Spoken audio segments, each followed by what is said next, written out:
Assalamu alaikum. My name is Salim Siddiqui. Thanks for watching the HotConflict.com video series.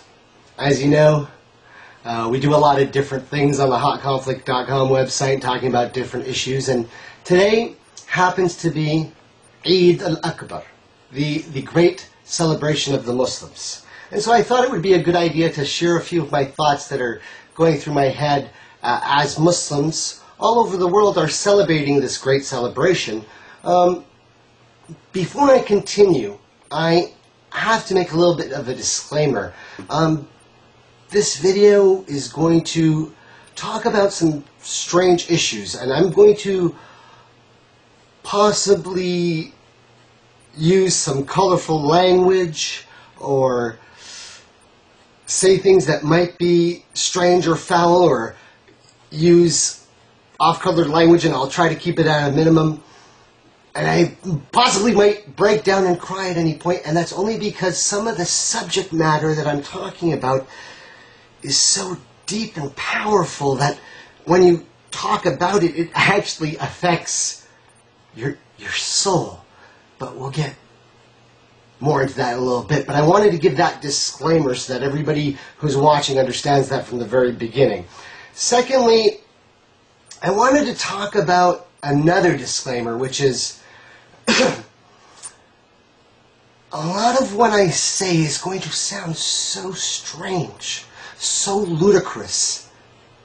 I might sound like a lunatic or a madman. Some of the concepts and thoughts are going to seem so ridiculous and outlandish that people might feel very uncomfortable with some of the things I'm going to say. But I want you to rest assured that everything that I'm going to tell you is 100% true and based on my beliefs. Now, the reason why I gave that disclaimer is because a lot of times when we talk about the truth, it's sometimes very hard for people to accept the truth. It's heavy, it weighs, it's powerful.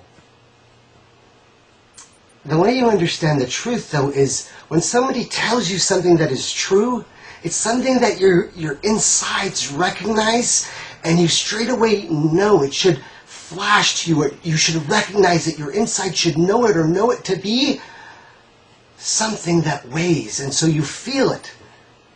And you might be a little bit averse to it. Now, this brings me to my third disclaimer. Because we're talking about the truth or subject matter that is so deep and heavy, it becomes incumbent upon me as an individual to say that I am in no way or shape or form superior or more wise or more knowledgeable than anyone else. I'm a human just like everyone else. I sin, I have problems, I have issues, we all do, we're all real people. But that doesn't mean you shouldn't be searching for that truth. And so, I'm going to tell you something strange about the truth. And it's something that I've already disclosed to you in the disclaimers, is that sometimes when you're looking for the truth and searching for the truth, it comes from where you're not expecting it. Right? We all look at these stories of the old masters where the person goes to seek knowledge from the great learned people, and they teach them in a way that seems so strange that the person seeking knowledge is dumbfounded that the great knowledgeable one, or enlightened person, or prophet, or the one sent by God, teaches them things in a way that their understanding takes a long time to grasp. If you're open to things and looking for it in what I'm going to talk to you about today, there's a lot of it that you're going to need to think over and think about again. But if you're willing to be open and listen and see if you can hear a glimmer or try and find the truth in what I'm saying and figure out how you've got that or how that relates to you, then there's a chance. There's a small chance that you just might see the light. And so, as always, when people are talking about this concept, I thought, okay, today's Eid. This idea, what is Eid? Well, Muslims go to Eid, and I went to Eid this morning, and that's the celebration where Muslims all over the world are gathering together and they go to pray, and they're praying to God. As you know, Muslims believe that there is only one God, and this statement of faith of a Muslim is La ilaha illallah, meaning there's only one God. And so Muslims all over the world are getting together and praying in their families, and this concept of being together in family, and I started to think about some of these ideas. And I was thinking about what is Eid. Now, unfortunately, I live here in Houston, Texas. I don't say unfortunately I live in Houston, Texas. I meant, unfortunately, I went to the prayer today, and Houston has a large community in the United States, but the numbers were kind of down. And this is a little tidbit about the Muslim community. Well, Muslims have two religious celebrations annually, right? What are the Muslim holidays? Well, all societies and cultures have their holidays, and so this is important for us to pay attention. Because like I said, I'm going to be telling you the story. And so as I'm talking, I hope you're paying attention to the details. Well, all countries and societies and cultures or religions have their holidays. And so the two main holidays for the Muslim community is the Eid at the end of the month of Ramadan. And Ramadan is the month where we fast, and we have an Eid celebration at the end of that month. And then today's Eid, which was Eid al-Akbar, the Great Eid, or Eid al-Adha, the Eid of sacrifice. But like I said,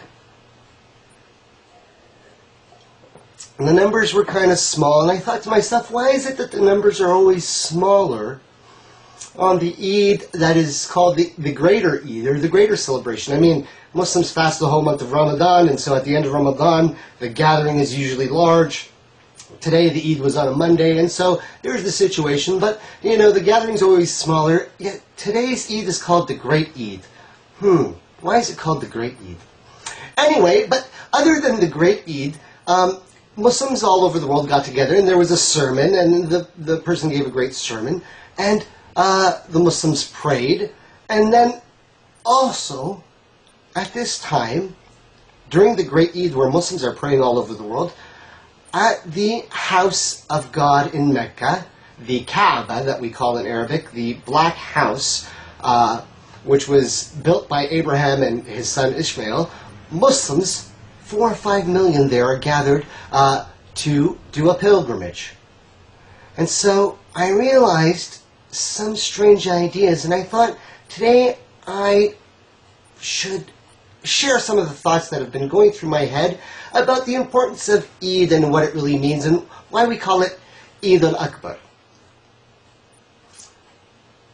Well, like I said, if I'm really going to tell you the truth, I can't say, well, here's Eid al-Akbar, it's the Great Eid, and this is why it's the Great Eid, because it just might not sound right. It might be a little tidbit. But if you really want to understand the truth, you have to learn it in the old-fashioned way. Somebody has got to tell you a story. Somebody has got to tell you the story.